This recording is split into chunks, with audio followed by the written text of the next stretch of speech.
Keen Project Solutions, a modern engineering and construction firm, embracing technology, establishing industry-leading systems and processes, and delivering reliable results to our customers. At Keen, we are passionate about inspiring our team and our customers to achieve great things, offering the highest quality services as an industrial contractor to deliver turnkey projects. Our core beliefs drive us forward. Protect people, build relationships, drive innovation, and focus on end goals, bringing our customers' desired results to life. See how Keen can work for you at Think Different, thinkkeen.com.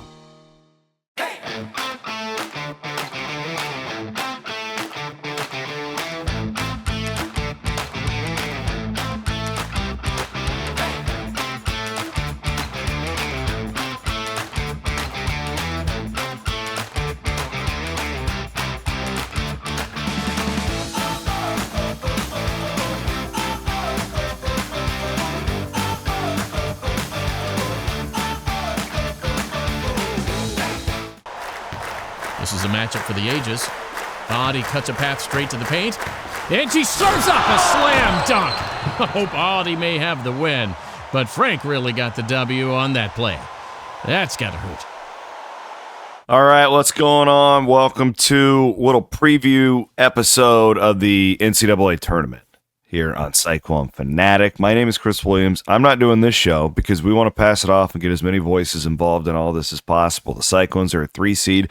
They are heading to Milwaukee, Wisconsin, coming up on Friday for a 12:30 tip on TNT against Lipscomb.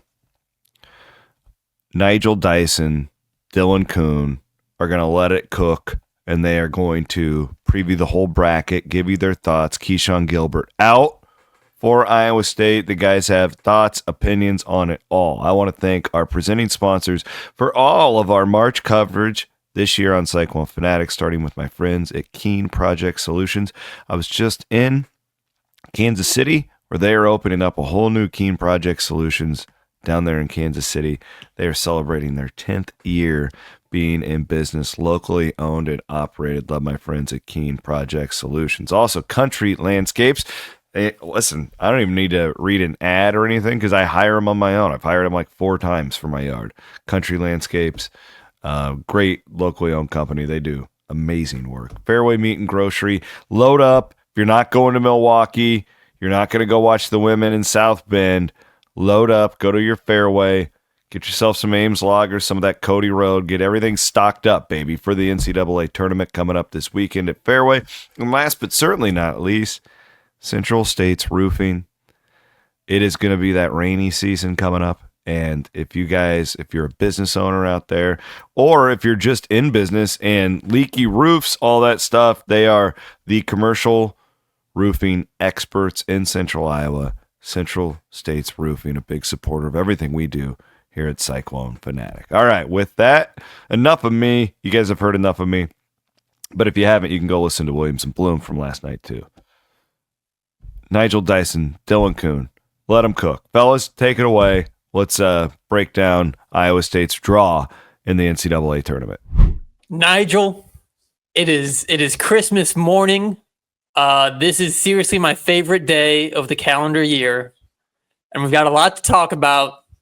Might have woke up with a little bit of coal in the stockings with some news that I'm sure Iowa State fans aren't super pleased about. Lot to talk today. We're going to talk about the draw that they got, the injury news. We can kind of gloss over the Big 12 tournament. I do want to say, before we say anything, Nigel, I wish you were still at KCCI so you could get all of the love that I do. I want to thank every fan that came up to me in Kansas City. It's so cool.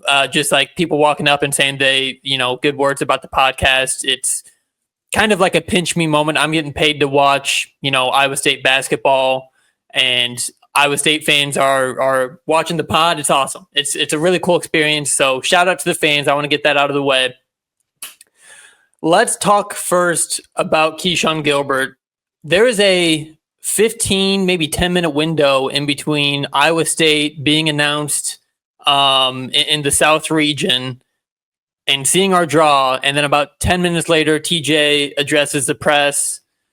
And actually, Aiden, do you have the clip where it's exactly what TJ says? So before we get going, I know the question of Taman and Keshon and their health will come up. So I'd rather just address it right away, and then we can move on to whatever additional questions you might have. But with Taman, he's progressing well, and each day he's getting better. And so we fully anticipate he'll be ready to go for our game on Friday. With Keshon, we've decided that he needs to focus on his rehab and getting his body back right, so he won't be available as we move forward. So, Nigel, I just want to get your immediate thoughts. We saw this team, and we've seen this team multiple times without Keshon Gilbert in the lineup, and we still looked really good at times. What do you think Keshon Gilbert being out for the rest of the year, what do you think that kind of puts in front of this team? A lot of disappointment overall. Just because coming off of how I know we play when we're not at our full strength, it's never to our best ability, and it's kind of crazy how we're in a situation where I don't think we'll ever see this group's best ability, at least this year. Just because, there's been, even when we were playing our best basketball, TJ felt as if there was still more to give. And then right when we had a window to show it, a lot of adversity hit us. That was kind of out of our control. So just overall, just really disappointed, man. I mean, it just seems like this is slowly turning into a what if team. I don't want to say we're going to, bend over and lose to Liscombe on Friday, but I mean, at the end of the day, you still want to be able to, have high hopes going into a tournament, especially when you're a top 3 seed. Nonetheless, though, just really overall disappointed to hear that, because I know that even with Keshon here or not playing, we still had a lot of question marks within our group. So this kind of answers one of those questions, but not an answer I was wanting to hear. That's just to say the least. Yeah, I think we've been harping on it all year, especially if you look at some of the other 1 seeds, especially, but even 2 seeds, 3 seeds, the depth of other teams that are, as high as we are or higher, there is just a clear kind of cutoff. I mean, I know we talked a lot about, Florida's super deep, Duke is super deep, Michigan State has guys that can come off the bench and give them a lot. So I think just like not having kind of a combo guard besides Heisey, and Cade Kelderman has played great minutes. Do not get me. I mean, like, I guarantee you that guy has given us 120% of what he's got. But if you look at who some of these other teams at our level are bringing off the bench, it is highly recruited, 4-star guys or guys in the transfer portal that were getting offers from everywhere. We're just kind of a step behind on depth. And when you have a guy like Keshon Gilbert go down, that's when you really feel the impact of it. Just like you, I mean, like it is feeling like a what if. What if, March Madness started January 10th instead of, March 20th? It's a bummer for sure. Yeah. Honestly, I think just overall, it's kind of like we said, we're turning into that what if team. Also, the kind of sad part of it is like each team is different from a year in, year out basis. So, for this group to not be able to play again all cohesively together, at the end of the day, just based on health alone, it is really disappointing. And I know it's not how anyone wanted to end this year, especially when it felt like the ceiling for a big portion of the year was the Final Four. But it kind of just is what it is at this point. I think obviously from what I had heard from our off the camera discussions, don't really know the status of whether these guys are going to be able to come back or not. So obviously want to be able to be patient on those answers once those get actually solidified. But still, just overall, it just sucks that we're not able to see this group play together one more time. But yeah, other than that, obviously, think the core we roll out with on Friday isn't a bunch of scrubs. It's still the remainder of the team. It's just minus Keshon. But again, I think you and I have anxiety now of when this team isn't at full strength. Some of our confidence kind of goes out the window. And that's just kind of how it feels right now. Yeah. And I think like the BYU game, I mean, you obviously don't have Keshon in that game. You don't even have Taman Lipsey in that game. and you still only lose by 4. Curtis Jones looked like the reincarnation of Steph Curry for 5 minutes of that game, was just shooting out of his mind. Joshua Jefferson played great. Momcilovic played great against BYU.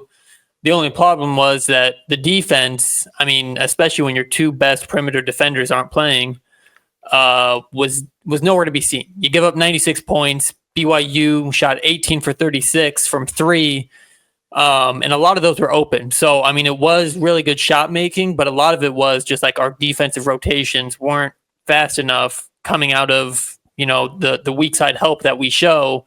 And then on the opposite side of the court, you had, take your pick, Richie Saunders, Igor Demon. I mean, a bunch of those guys were just left wide open. So, yeah, I don't know. I mean, we can still see this team play really good basketball with or without Keshon. I think what TJ said about Taman is very encouraging. That is kind of the vibe I got in Kansas City as well. It felt like Taman, the decision about him not playing BYU was like, well, if Keshon can't go, you might as well just sit Taman here and give him a full week's rest before March Madness. But Taman seemed a lot more, I mean, he was warming up before BYU. So, I mean, had it been that, we thought we needed to play Taman, I think he could have gone and just probably been, 70, 80%. But we should have him at full strength. But yeah, I mean, I think the big thing you look at in any team in March is guard play and defense. And obviously Keshon Gilbert is like a huge part of both of those. So to lose kind of both fronts of things that win in March, and I think that's what gave us so much expectations in the first place, is you're like, damn, like Taman Lipsey was supposed to be, an all Big 12 first team kind of guy. And then Curtis and Keshon were kind of peaking at the right time last year. You get all 3 of those guys back, and you really thought this is a year. It's a huge bummer. And like, I think it really caps kind of the ceiling. I think honestly, in the short term, the turnover problem that we've seen in the past couple games, that might get a little bit better just because Keshon was a part of that problem, averaging, about 2.5 turnovers a game and had as many as, 6 or 7 in a game. So we hopefully take care of the ball a little bit better. But when you're playing Michigan State or you're playing, someone in the Elite Eight, whether that's Auburn or whoever it is, and we'll get into the path a little bit later, you're going to need guys like Keshon Gilbert. Big time players make big time plays, and we saw him thrive in Maui. And I think that's another bummer, is it feels like Keshon's at his best when the lights are brightest, and they don't get any brighter than they do in March. So that definitely hurts. Nigel, if you don't have anything left to kind of say on the Keshon part of it, we can really take a dive now into the path here. Yeah, no, I mean, I feel like what I just lightly speak on, obviously what went wrong against BYU. Overall, I just think that BYU was an opponent of ours this year, where both outings we just got outcoached by. I know Kevin Young. He comes from the NBA. He's got an NBA mind. It just seemed like anything we tried to do for them just seemed like Kevin had an answer. So, I mean, it's not a dig at TJ. It's not a dig at our coaching staff. It just kind of is like the nature of the beast. We've outcoached tons of greats already in his small tenure here at Iowa State. So, I mean, it's just kind of, I think that's the overall, just when a team like us, when we play as hard as we do, we just can't get over the hump. It just seems like from an offensive standpoint, kind of just got outcoached, and you kind of got to just chalk it up as that, because you're not getting another shot at that team again, unless for the grace of God, you meet up in the Final Four, or the national championship. That's how it would have to happen. Don't think that's happening this year. But still, aside from that too, I think just like, Keshon is a bit of a turnover problem. But also too, like, you replace essentially him with Cade Kelderman now, who I heard is going to get a lot more minutes and be permanently into the rotation. And if he keeps, if you solidify yourself in your sophomore year as a walk-on in the rotation, one can only assume you're going to get tossed an offer next offseason. So praying that's soon to come for Mr. Kelderman, because he's definitely a hard worker and he deserves it. But nonetheless, just overall, I think that, for what you, like you said, you said you feel without Keshon being here, the turnover problem is going to get better, which I do agree it could happen, because Cade tends to be a bit more conservative with the ball. However, there are a lot of situations that I get because of Cade's kind of like in the totem pole, he's not at the highest when it comes to players. He can tend to not maybe have that aggressive mindset. I think that could, at the end of the day, hold us back too if he's not looking to be aggressive as well. So it's like it's a blessing and a curse to have someone like Keshon where, yeah, they might be a bit of a turnover problem, but they're going to get to the rack. They're going to try to score. They're going to try to make things happen. I would much rather be in that situation than opposed to just like holding on to the ball and, essentially not getting a good shot, overthinking your next decision offensively. But yeah, overall, the whole Keshon situation just sucks. I was very candid in our group chat off to the side about just that's all, folks, because it just feels like it's over before it's even started. So don't want to get too depressed here on our pod, but it definitely if you asked, hey Nigel, you feeling optimistic? My honest answer right now would be no, straight up. Yeah. No, and I think a lot of Saxon fans are with you. I saw Alex Gukin on Twitter posted the George Niang like foot in the boot. I can't talk. I'm gonna do that over in the boot. Mercy. I saw Alex Gukin tweet out, George Niang in the walking boot. And it just feels like kind of that same where it's like, man, if everyone would have been healthy that year, what would have been? And that's, George Niang got injured during the tournament. So this is even before we even show up, and it feels like we're already a step behind everyone else. Let's talk about Lipscomb. They won the ASUN. They haven't played a basketball game in 2 weeks. Joe Anderson won ASUN Player of the Year. And talking about BYU, and Nigel and every other ISU fan is not going to want to hear this, they play a lot like BYU. They love shooting the 3-ball. They are responsible with the ball. They play at a slower pace, so possessions are paramount. And, you can't turn the ball over if it's a low possession game. So, that being said, Lipscomb, just like from a talent standpoint, is nowhere near BYU. But there are similar styles of play, and it is the style of play that has hurt Iowa State this season, seasons before. And honestly, like if you're just looking for a Cinderella team, you're looking for 3-point shooting teams. Ognasiewicz. Yeah, I'm surprised this guy looks like a problem with that last name. This guy looks like a problem. 20 points. 20 points a game, 8 rebounds. Oh, TJ probably knows the guy. Yeah. And then I mentioned Joe Anderson because he went off in the ASUN, and maybe they do play through Ognasiewicz, but Joe Anderson looked like a cold-ass white boy in the ASUN tournament, and nothing keeps you up at night. Jacob. Nothing keeps you up at night in March. A guy like, someone that can hit 8 threes coming off an ASUN tournament. So I think Lipscomb, at the end of the day, they're still a 14 seed. We are still a 3 seed. And like I said, talent-wise, they are not on par with the BYUs or, really good 3-point shooting teams that have given Iowa State trouble. But that's how they want to play, essentially. Right. No, yeah. And again, it's teams like this that can hurt you. I'm speaking from personal experience. It wasn't too long ago. I think it was 2014. Good old Mercer took it to Jabari Parker and the Duke Blue Devils when I was in the 7th grade, and still not over it. They had their starting point guard at the end of the game hitting the nene. Right? and that's like an iconic. No, I know. It was like it became an iconic clip of what is March Madness, and it's. At any given time, a guy you've never heard of before can knock down one of the Goliaths of college basketball. And I just really hope, given our situation, we're not one of those teams. We're not one of those upsets, because the 14-3 matchup is always prone to be upset. The 5-12 always is prone to be upset. The 6-11, that's another one that's like might as well just be a 4-5 matchup at that point. Right.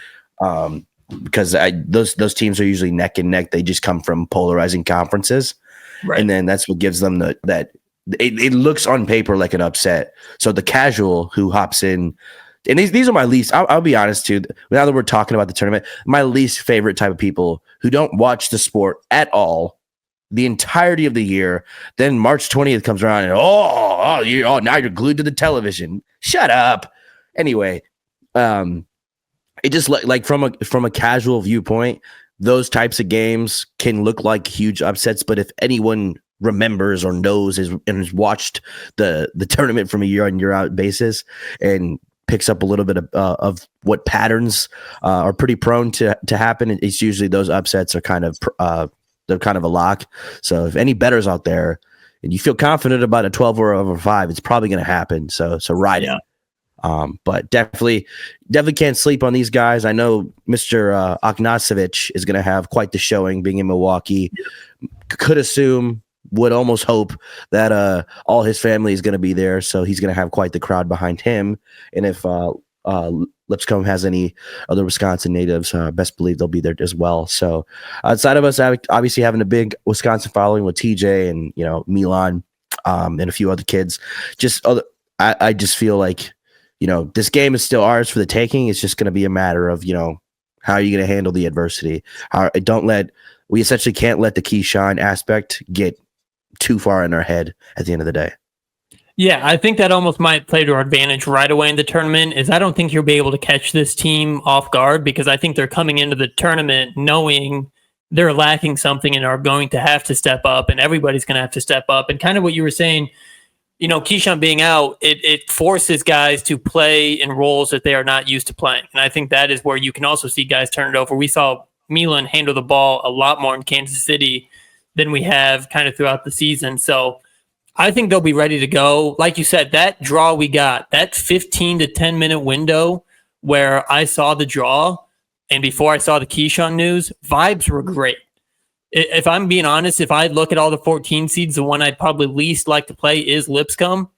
But above us, we got Ole Miss and then a playing game between San Diego State and North Carolina.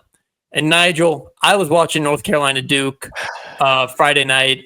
What a piss poor finish from North Carolina in that game. And I thought and with they it, still get a slap on the wrist and say, hey, yeah, get on in here in the tournament. West Virginia, sit your ass down. North Carolina, come on. You're invited. You're invited to the big dance. Like, it's a joke, man. The committees are a joke. Like, who? Those that didn't watch North Carolina Duke, that game ended with a North Carolina player going to the free throw line, down 1. How many seconds were left? 7, 6? 4.1. Okay. 4.1 seconds. And it wasn't a great free throw shooter. It's not like RJ Davis was going to the line, but you're down 1 with the opportunity to go up 1 with 4 seconds left. Misses the first one. Second one makes it, but a teammate of his has a lane violation, and it looks like that is a lane violation I've never seen in my life. He said after the game that he just mistimed it. But I don't know how you make that mistake in that moment. And what would have been a tie game, that point gets wiped off the board. Like, North Carolina had that game for the taking. Cooper Flagg's not playing. He had overtime in the taking. I don't know if there was the game. But, I mean, they pissed that game away.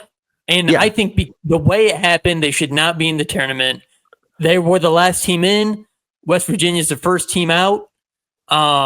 Just a brutal break for West Virginia. However, I mean, I think all three of those teams, again, like I like our draw. Malik Dia is Ole Miss's big man, played at Belmont last year, and I saw him in Arch Madness in St. Louis, and he's an imposing figure. He's 6'8" and built like a brick shithouse, but I don't think it's anything that Joshua Jefferson and Deshaun Jackson can't handle. And then San Diego State, they're going to be a great defense, but they can't score like they have in past years. Dutcher always has them as a great defense, but they're just not the same kind of firepower that they have been. They've lost some bad games in the Mountain West Conference this year, right on the bubble, obviously. And I think Ole Miss, we were talking about the SEC being a little overrated. Neither of the Mississippi schools really scare me. Ole Miss will, try to turn us over, but they can't rebound. They don't score that many points. I mean, it's a Chris Beard team. It's a Chris Beard. Iowa State has seen Chris Beard at Texas Tech. They've seen him at Texas. He's trying to do the same thing at Ole Miss. So it's a style, a coaching style that Iowa State has seen. But we don't know. Like I think with Keshon being out, it's the inconsistency of us not being at full strength, which gives me pause. Ole Miss is really going to try to, anytime Taman's not handling the ball, they're going to be, doing everything they can to make us turn it over. And so really got to be strong in the ball if Ole Miss comes out of that. The other thing that people always bring up, like a first four team, they've made the Sweet 16. One team has made the Sweet 16 every year, I think, since they introduced it. BCU made the Elite Eight coming out of the first four. So you got to look out for those teams. They get like a game under their belt. Dayton, Ohio to Milwaukee, Wisconsin is not a far, path to cross. So we'll see. I mean, is there a team out of those three that you fear the most between San Diego State, North Carolina, and Ole Miss? Probably Ole Miss, given just their battle tested being from the SEC. The other two teams are really not. They don't really have a pot to piss in this year, in my humble opinion. But also, I just looking at this, region alone, kind of just feel like, regardless of, I think the first and second round for us might be harder than a potential Sweet 16 with either Marquette or Michigan State. Because I think Marquette could beat Michigan State. That's not like out of the picture completely. I think Marquette, fell on some hard times as well this year, but still has a lot of gas in the tank, in my opinion, with Cam Jones. And then also Michigan State showed they're human. They ended up not winning the Big Ten like everyone anticipated them to. So I think that could light a fire under them, or that could be, a foreshadowing tale at times of maybe this isn't a national champion Final Four-esque Tom Izzo team. Only time will tell, obviously, but I don't think they have an easy route going to trying to get, obviously, through Marquette or New Mexico. Because if I'm not mistaken, is New Mexico State, New Mexico, is that not Richard Pitino's team? Correct. That's Pitino Jr. down there. I fear Marquette got hosed in a sense of like, that's a terrible first draw. Like, one could argue New Mexico was a 7 seed in this equation. But nonetheless, that's a really tough game, first round. Then Michigan State has to go play the winner of that. And then on top of that, say Michigan State gets through that, they got to come play either us or Ole Miss. That's also not going to be an easy game. So I overall just think this is going to be a very interesting bracket, to say the least. I don't think it's the best one out of the four sides, but definitely going to be pretty balanced at the end of the day. No matter our situation, no matter other people's situations, just think overall it's a really balanced bracket, which is also good too. Because we walked into last year pissed off because we just felt like we got put in the hardest bracket of all time. It had the 1990, UNLV Flying Rebels team on it. It felt like it had the Kareem UCLA team. Like, there was just everyone you could think of was loaded in that bracket. It was loaded. So it's just better off to see that even the top half of this is not too bad. Yale scares me. I'm not going to lie. And if anyone should be scared of Yale, it should be Auburn, because we did not forget what happened a few years ago. And I'm not going to lie, man, if that could be a Sweet 16 matchup, because would that be? Yeah, that would be a Sweet 16 matchup. Oh, that, man, that would feed families. If I could see a Yale Auburn upset when Auburn is chosen right now to hopefully make the national championship, that would be quite the hell of a game. But also Michigan's hot too right now, and then also Louisville outside of last night, has really caught fire and really made a name for themselves this season. So overall, just pretty even keel bracket, but I don't think it's like impossible to get through all of this, because I really do think a lot of these teams are beatable at the end of the day.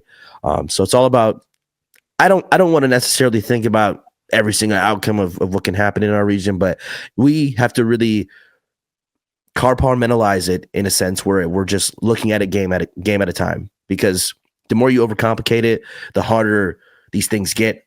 So obviously just keeping the main thing is winning today. I think you'd be surprised how far you can get in a tournament like this with that mentality alone. Aiden, can you pull up the bottom of the South region bracket? The part that Iowa State's in. So one thing I'm really looking forward to is the point guard matchup. And like I said, guards and defense is what wins in March. Marquette's got Cam Jones. They've got Stevie Mitchell. New Mexico's got Donovan Dent, who, for those that have not been watching the 10 p.m. tips in the Mountain West Conference, Donovan Dent can absolutely score. Can you stop saying 10 p.m. tips? For the love of God. Pause. Continue. Donovan Dent can fill it up. I mean, that guy can go. They're super good in transition. Michigan State, people have been talking. I think this might be one of Izzo's best coaching jobs. I just learned today they don't have a single player on first team All Big Ten or second team All Big Ten, and they won the Big Ten outright by like 3 or 4 games.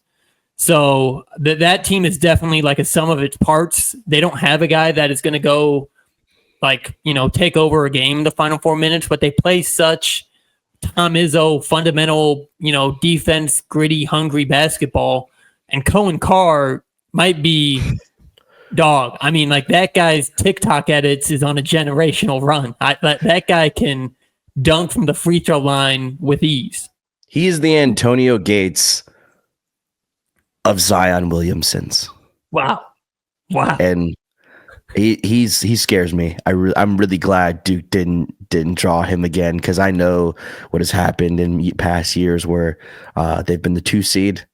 So definitely glad we dodged that bullet. But still, he's a force to be reckoned with for sure. And also, I think their backcourt is good as shit too.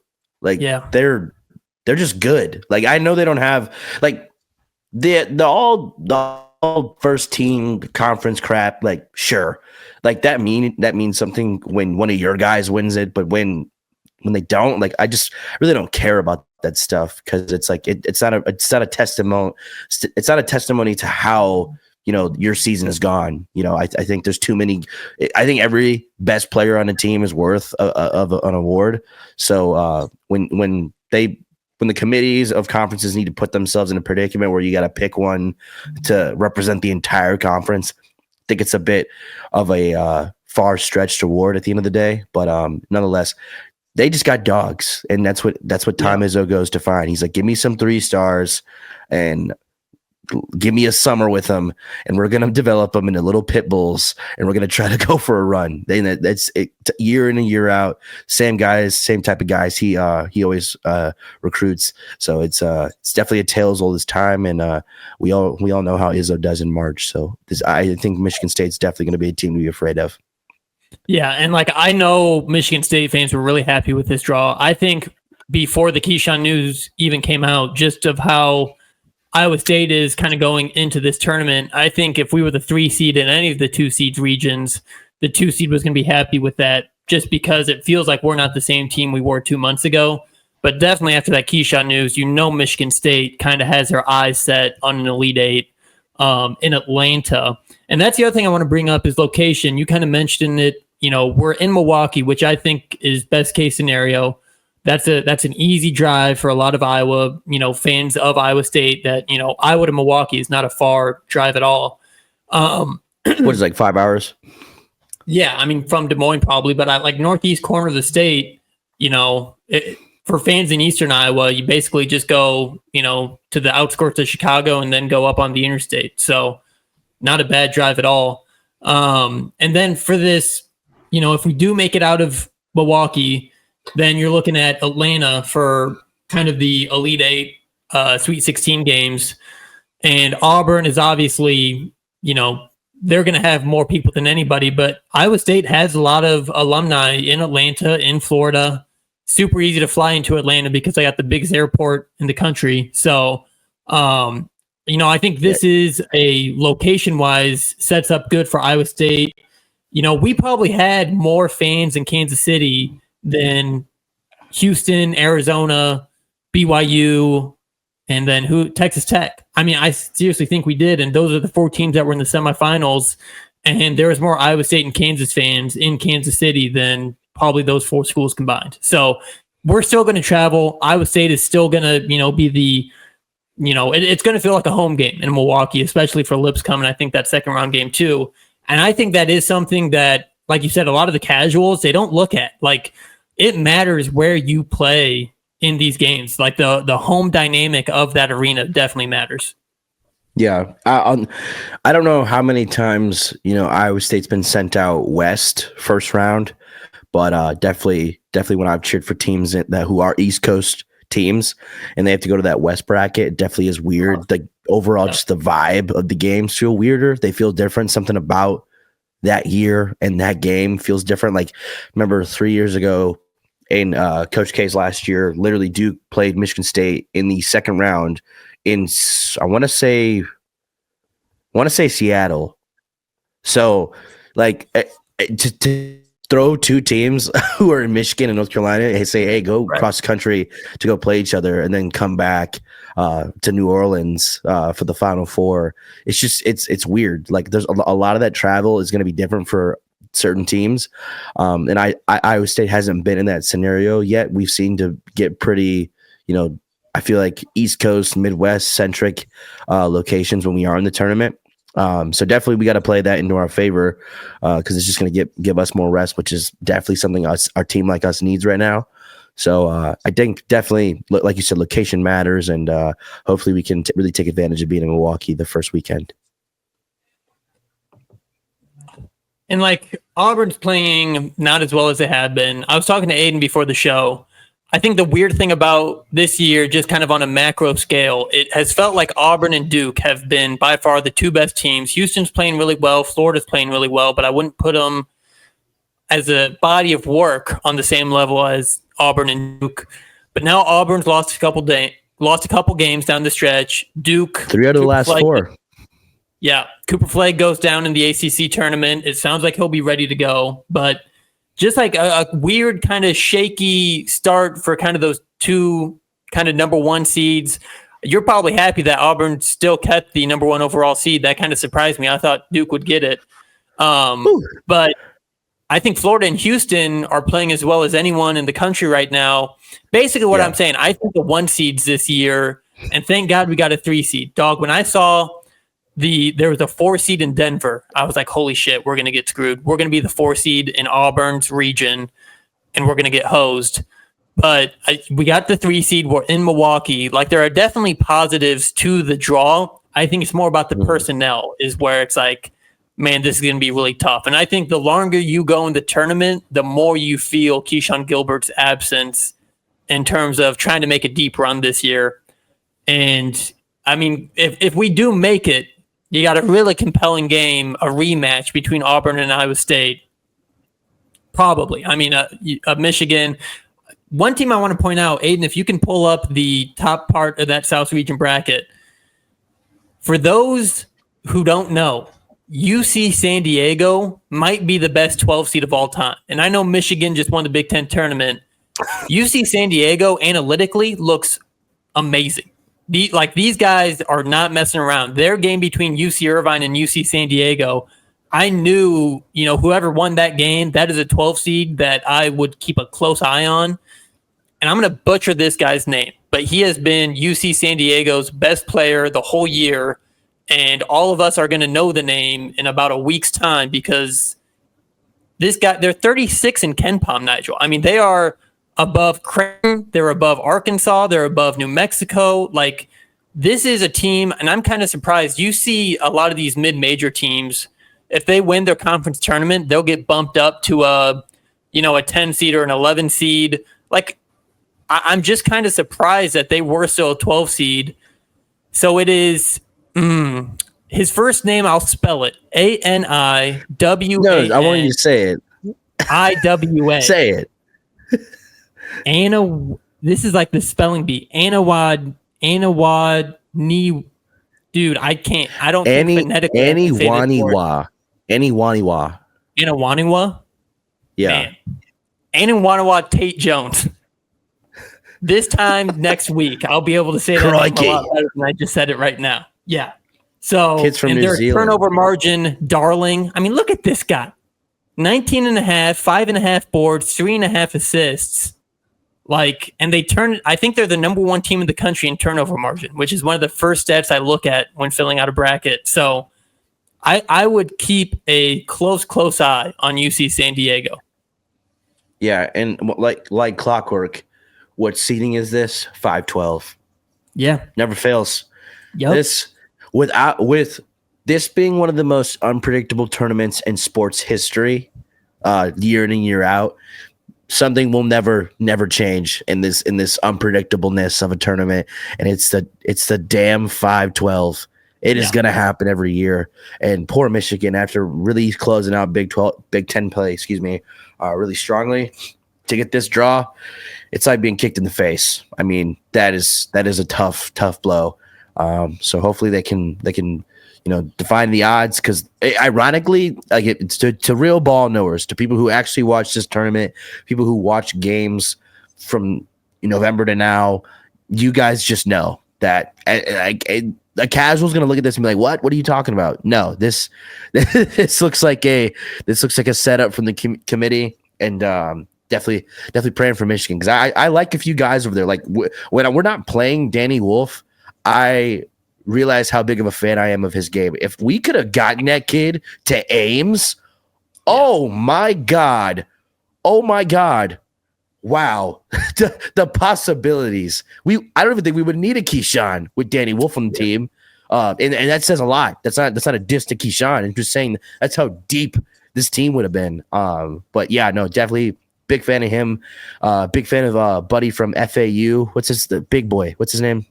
Vladimir Bolden, the Russian. Yeah, he's a good kid. Definitely could see him getting a nice little 10-day in the NBA pretty soon. But no, they got some good guys over there. I know even Scottie Pippen's youngest son, Justin, is on the team as well. So definitely, Michigan has become more of a rootable team than the time and era when they had like Mo Wagner and Jordan Poole. But definitely hope they can get out of that, because that is, that's a trap if I've never seen one. So definitely going to be interested in that matchup for sure. But also too, if I'm Auburn, I don't want to play Louisville round 2. I'm glad you brought this up, because I think that's the other really interesting part, is that Louisville Creighton game. And I would agree. I think in a vacuum, Louisville is much better than Creighton. Yeah. Like, Louisville is playing really well. Chucky Hepburn is built for March. But like, I think Louisville's size or lack thereof, like, they're going to have Noah Waterman and Javon Hadley against Janai Broom and Dylan Cardwell. And I don't think that is a winning strategy for Louisville. Like, I think Auburn's just a really tough match in terms of size. And then like Chad Baker-Mazar is 6'8", 6'9". Like, he's not, like, they just have so much size at Auburn, where I think like Creighton, Ryan Kalkbrenner, like a billion-time defensive player of the year in the Big East, might be able to kind of force Janai to play further away from the basket. Dylan Cardwell's probably not getting easy buckets around the rim. So it's just interesting to me. I think, like, in a weird way, Auburn probably wants to see Louisville, even though I think Louisville's playing a lot better than Creighton is currently. Yeah. I think it's just a better matchup for Auburn, personally, with the size. Yeah, I mean, honestly, be perfectly honest with you, I don't think any of the 1 seeds got like a pass with the 8-9 matchup. Houston got rocked. Houston is saying like rocked in a good way? No, like Gonzaga, I think, is just about as scary as any team in the tournament kind of way. Well, let's say, for instance, Georgia pulls off the unthinkable and really does the damn thing. Well, then I think Houston beat Georgia by 35. I don't know. The times I've seen Georgia play, I've been very impressed. I know they got Asa Newell. Newell. He was a high school teammates with Cooper. He's really good. They got some dogs. The Bulldogs got some dogs. I'm a big fan of Georgia. I don't know if they can go in and beat Houston, but I definitely don't think that's going to be just a rollover game. Like, I definitely think they could keep that competitive. But also too, like I said, the 8-9 matchups for almost every region is pretty bad. Of like, the 1 seed is not going to be like, oh, we're just going to skate to the Sweet. No, that's going to be a dogfight. Florida gets, I'm assuming, UConn, even though Oklahoma is pretty hungry as well at the moment. I know they got kind of heartbroken by Kentucky a few days ago. Once again, was Double O the one who made the game winner again against Oklahoma. Otega I Oweh. mean, dude, Dog. that's Dog. like Tyrese Hunter Hate Oklahoma. dog walking us in the Big Yeah. 12 tournament when he was Brutal. with Texas. Like that, I wouldn't show my face for a month after that. Yeah. My God, get well soon. Anyway, It's like seeing the ex on Instagram, and she upgraded a lot. And Yeah. you can be honest with yourself, but she won the breakup, and that is exactly how Oklahoma feels about Otega Oweh. He won. That man won. it's like your girl leaves you and she's with Steph Curry. Yeah. It's like, dude, Well, come on. dude, that's probably true for just like some guy that went to Davidson. Where is Aisha from? Did they meet at Davidson? Because that's a brutal beat. I believe if you're so. Minding your business at Davidson and Steph Curry steals your girl. That is, to that man out there, I'm sorry. Yeah. I mean, that sucks. But I know, I think they might have went to high school together or Okay. something. I don't know the whole love story behind them, but I know Right. they were like on and off again. Anyway, my point is, even Duke, they drew a bad one with Mississippi State Baylor. I think Baylor could pull away. That'll be a close game, but I still think Baylor has the upper hand on this in this matchup. And then you got the whole narrative of Roach versus his old team. Yeah. So, and I know last time I watched the Baylor game, Roach was coming off the bench, so I don't know if he's being used to his maximum capabilities, but nonetheless, that's definitely going to be something that's going to be a homecoming party for him, where he's going to want to have a big game. And we know how Mr. Roach does in March; he does very well. So, definitely afraid of that matchup, nonetheless. But also, yeah, Houston, that's not going to be an easy one. Also, imagine being as an Illinois native. I've driven through Edwardsville a handful of times. Man, I think this was the first ever tournament they made. And I saw the initial reaction of how happy they were. And just imagine for the first time ever, you got to be matched up with Houston. Yeah. Dude. Yeah. It's I tough. mean, that's just that's not cool. That's not funny. That's not cool. That's not nice. That sucks. I'm so sorry. Get well soon, SIU Edwardsville, because you're definitely going to need it come this upcoming week. I think a lot of those 16 seeds, they just get happy when they're not in like a play-in 16 game. I think that's when I truly think that's what they were happy about. Because if you lose to a 16 seed, it kind of feels like you didn't even get the real March Madness experience. Like you just flew to Dayton for like a weird exhibition game, lost to Alabama State, and now you just go back to, wherever the hell you're from. So Yeah. I don't think they're happy about playing Houston. I think they're happy about now playing another 16 seed before they play Houston. Yeah. And I think people, again, a casual, because they'll look at the bracket finalized on Thursday when all the slots are filled, right? They're going to think all of these 16 seeds made it in by the bare of their chinny chin chin, when that's not true. Like Norfolk State and SIUE both made it in before the playing game. So essentially, like, before this game even took place, they already had a solidified spot. But if you turn on this tournament for the first time on Thursday, you're gonna be like, oh my God. Say for say God is on their side and Norfolk State beats Florida. They'd be like, oh my God, Florida, what happened? No. Like, first of all, anyone who makes this tournament and is a mid-major or a HBCU or anything of that nature, like, they had one of the greatest seasons probably in program history. So we have to be very understanding of that.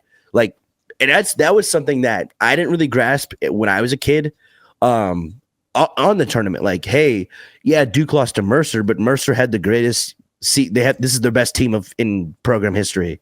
So if any team's going to do it from that program, it's going to be this year. So I think people got to take into context. Every team is here for a reason. So there is no really like sleeper game. Like, you do have to come out prepared. You do have to come out ready to, keep your foot on someone's neck and do it for 40 minutes straight. But nonetheless, like, just people got to understand context of, some of these teams, they're here and they knew they were dancing like way before, obviously today. So it was just a matter of where are we going to be put? Like, a 13 seed Yale terrifies me. Sure. I don't like that for Texas A&M. I don't like that for UC San Diego or Michigan. Like, that might be a real easy way to the Sweet 16. So There's a lot of teams obviously that can make their mark, obviously, but it's just a matter of, some teams really seem like they got a lot of good momentum, I should say, of making it to the Sweet 16 Elite Eight that you never really expected. For instance, VCU. I don't think BYU can just lay down that game. I think, again, like I said, Yale could cause some havoc. UC San Diego could cause some havoc. Even Lipscomb, that could cause some havoc with us. No one's safe. So definitely want to be on the radar. But definitely just for some of these guys, it looks like it's a bad draw. But really, these are some of the best teams that team's ever seen. I mean, that program's ever seen. So who knows? They could have luck on their side. And paying as close attention to conference tournaments as I do, it felt like kind of an anomaly of a year on how many 1 and 2 seeds won their conference tournament. I mean, almost down the line, you're looking at 1s and 2s in the finals, and then whether the 1 or the 2 seed won it, like you said, these are teams that are going. Except Memphis, they had a 5 seed, and Michigan, they both got hosed. Like 17, like these teams, Lipscomb, like they probably went 16-2 in conference play. Like a lot of these, 13, 14, 15 seeds, they know how to win basketball. Like they have good records. They've won a lot of games this year. So yeah, like you said, I think it's also a year where the best teams from these conferences made it to the dance, which is, it promotes a better product of basketball. Last year, we saw a lot of bid stealers. And really the tournament is bulletproof. Jay Billis says this all the time, where it's like, whether there's a bunch of chaos, no chaos, medium chaos, the tournament's always going to be awesome. Like it just is. But when you have the best teams from these conferences, like Drake, like VCU, like that's when it really, you're getting the best shot out of everyone here. Like you said, everyone deserves to be in this tournament by the very nature of it, maybe except North Carolina. I just throw that shot because I know Nigel wouldn't mind, but macro scale. This is a Carolina hate zone, not a hate-free zone. This is a hate zone. Getting all the hate, getting all the smoke. Nigel, I'm going to give you I haven't filled out a bracket yet. I probably won't till at least Tuesday just to marinate with it a little bit, really go through the numbers. But I'm going to give my final four just first glance, and I'm going to give you time to look it up. And just making sure I get this right. Out of the South region, I'm taking Auburn. I know they're kind of slipping towards the end of the season. I just think they're too good, basically in every metric. Janai Broom's one of the best players in college basketball. They can shoot. They're deep. Like I just think they're a wagon. I think Florida, out of what region is that? The West region. I'm taking Florida. St. John's is a terrific story. I was just talking to Aiden. There's nothing better than Rick Pitino in a white suit in Madison Square Garden. Florida's another team. They can shoot the ball. They have great guard play. They're deep as hell. Out of the Midwest bracket, I'm taking Tennessee, the 2 seed. And the only reason I'm not taking Houston is because I'm so concerned about Houston Gonzaga. I think that's just such a tough second round game for Houston that it gives me a little bit of pause. And then I'm taking Duke out of the East. I think Cooper Flagg's going to be okay. And if he is, they're a wagon. And even if he's hurt, they're deep enough where I think they'll be okay the first couple rounds without him. And, if he's ready to go by the second round or Sweet 16, I think they should be okay. Yeah, I think people forget, and I'm glad this week was a reminder, that team, Cooper aside, like the whole year, had 2 other top 10 lottery picks on the team. No big deal. ACC tournament MVP Knipple out of Milwaukee, Wisconsin. I think he's friends with Milan. Really showed out this weekend, but also Kaman Malawach, protege of Mr. Luol Deng, definitely has come leaps and bounds from where he was in November. I think he's the next Joel Embiid. Like, I'm not saying that just to rile some feathers. I truly believe that's his ceiling. Already he's showing spurts of a 3-ball. So, I mean, from top to bottom, even a walk-on Spencer Hubbard, who's 5'8", can get in and get busy if need be. So I really just am not necessarily too terrified of this bracket. This East region seems very doable, given that our the top 3 seeds, Wisconsin, Alabama, and Duke, 2 and 3 are a little shaky. I think 3 in Wisconsin is a little bit of a one-man pony. And then also too, I think Alabama is like kind of like Auburn, where they're playing a little shaky as of right now. So don't really know how they're doing at the moment. And I so think really want to. Duke's defense. I mean, neither of those teams play defense. Like Duke is one of the only teams in that entire bracket that plays defense, and you're like, well, defense wins championships, as they say. Yeah, and even Arizona doesn't rile my feathers per se. Just Caleb Love, Nigel. Everyone's saying that though, but Akron is one hell of a good basketball team. They are. All right. I'm not saying Arizona's going to lose that game, but like again, you cannot just lay down to Akron. They will zip your ass up because of the zips. But anyway, also too, let's not forget about Oregon. Oregon's not a terrible team. Like that's your second round matchup most likely, and then on top of that, at the end of the day, like, you know, Duke still got to get past Mississippi State, who's gritty as hell, and Baylor, who's, you know, got Jeremy Roach on their roster. So definitely don't want to just look past those teams too. But to answer your question, my Final Four pick out of the East region, given our talk just now, it's still going to be Duke. Now Duke is down one of their best defenders on ball and probably post in Malik Brown. He's out of his arm sling, but he did kind of re-aggravate that dislocated shoulder. So I don't know the timeline with him, but I'm just glad to hear that obviously Cooper will be back for round 64. But out of the East region, going with Duke. Out of the Midwest region, I don't know, dude. I like Tennessee, but I also like Houston. If that's the Elite Eight for that region, that's going to feed families. Fun. That's going to be an insane game. Yeah. You know what? I think by the time Houston gets to an Elite Eight against Tennessee, it's going to be too damn tired. Too damn tired. I think Tennessee is going to do the unthinkable. I think they're going to make the Final Four. They're going to take it over Houston. Houston's got a rough road. Obviously, winner of McNeese and Clemson is going to have to play. I think they'll play High Point. Realistically, I think High Point can beat Purdue. I'm not joking. This is not like a Purdue slander moment. I just think Purdue hasn't been playing their best basketball. High Point has that one dude who made that crazy face. And Aiden, if you could find the clip of that guy, he's hilarious. If you know what I'm talking about.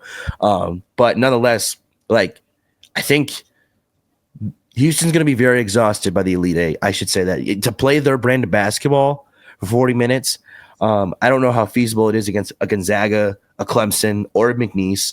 And then, of course, going to have to probably play the winner of, I would say, Kentucky or Tennessee. I don't know how Illinois is going to do on this side, because UCLA won't be a bad matchup for Tennessee in the second round as well. But still, I'm going to go with Tennessee in the Midwest region. Out of our West region, I just don't know, because I really like St. John's, but I also like Florida. But again, I think some of that mob magic is gonna be very beneficial to Mr. Patino. Could be. So I think I'm gonna go with the unthinkable. I think he's gonna be able to take down the Gators, and I think he's gonna make his first Final Four with the Red Storm. And then in the South region, take the Cyclones, coward. You won't. Iowa State, let's go, baby. Keshon Gilbert comes back in the Final Four. He's limping. No one thinks he can do it. Then he comes out, drops 25.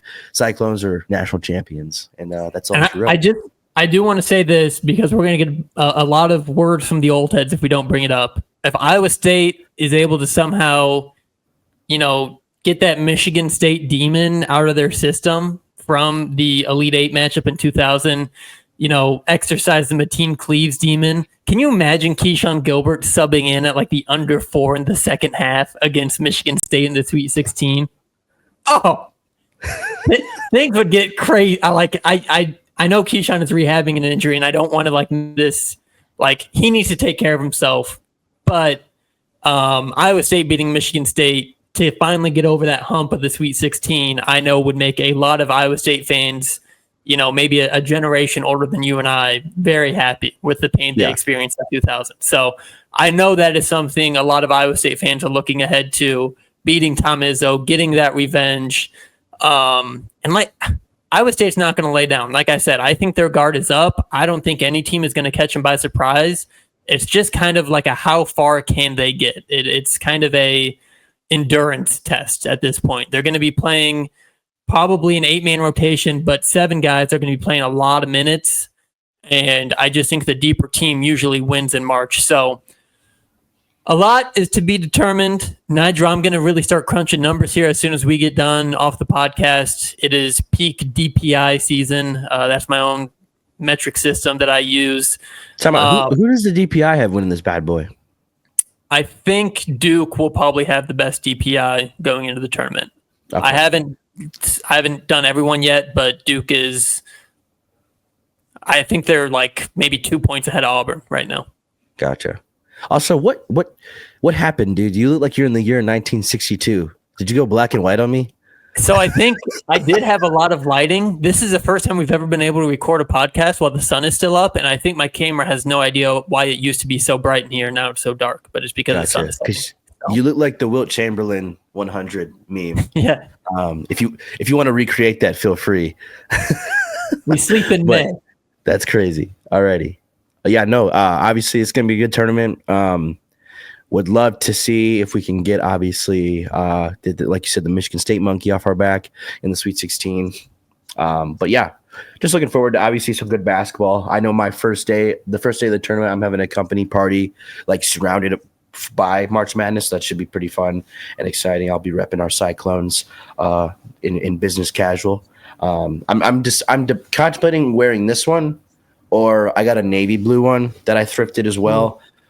So I'm going to send you some pics. I want your input. I might even do a posting on Twitter. So please be on the lookout for some of my next few up tweets, and please feel free to vote, because I definitely need you guys' help, Cyclone Nation. But yeah, looking forward to obviously another great March. I know sometimes this tournament can bring out the best in us, and this tournament can bring out the worst in us.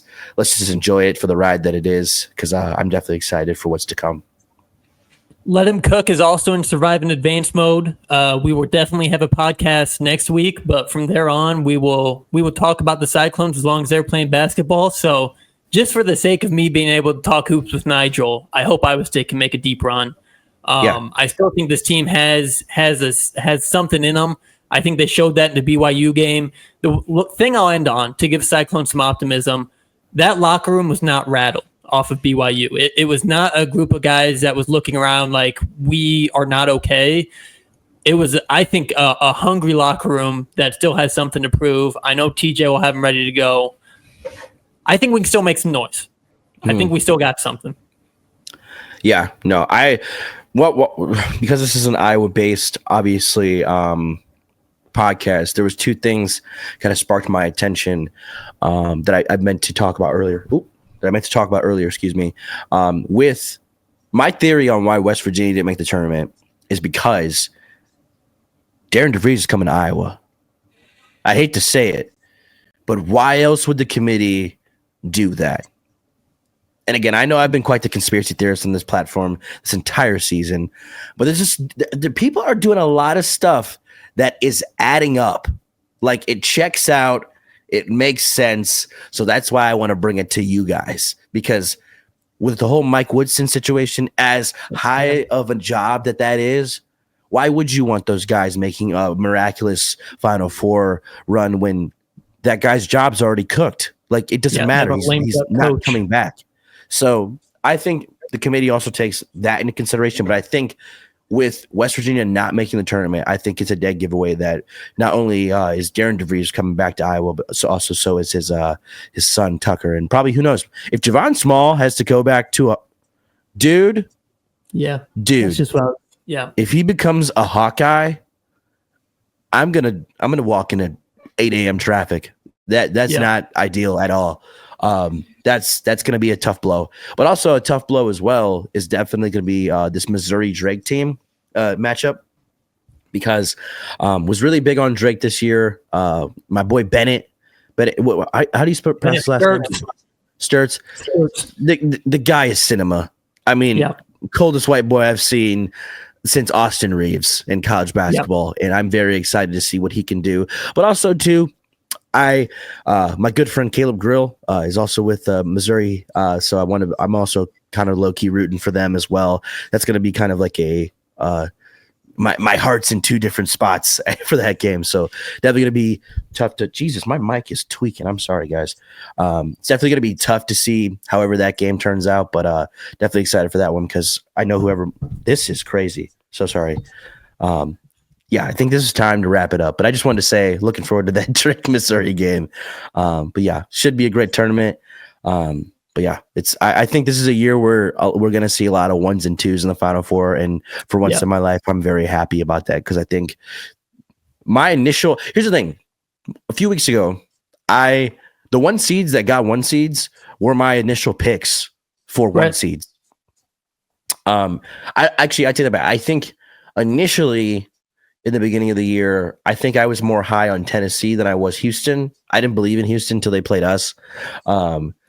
Essentially, they kind of proved me wrong a few weeks ago. So definitely want to eat my words essentially there. Sure. But, was very, very, very pleased to see that most of my picks for the Final Four ended up being those top seeds.